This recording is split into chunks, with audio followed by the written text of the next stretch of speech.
Els accidents domèstics són bastant habituals i poden inclús posar en perill la vida de les persones. Així que des de Vila us donem una sèrie de consells per intentar evitar-los. En aquest vídeo t'explicarem què fer en cas de cremada.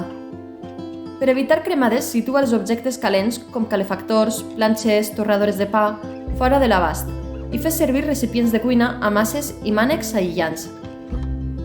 Utilitza la tapadora a l'hora de fregir i cuinar i recorda que els mànecs de les paelles i estris per cuinar no han de sobresortir de la cuina.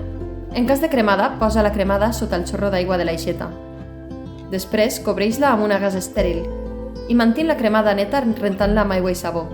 Sobretot, no posis gel sobre la cremada, no trenquis les ampolles ni freguis la cremada.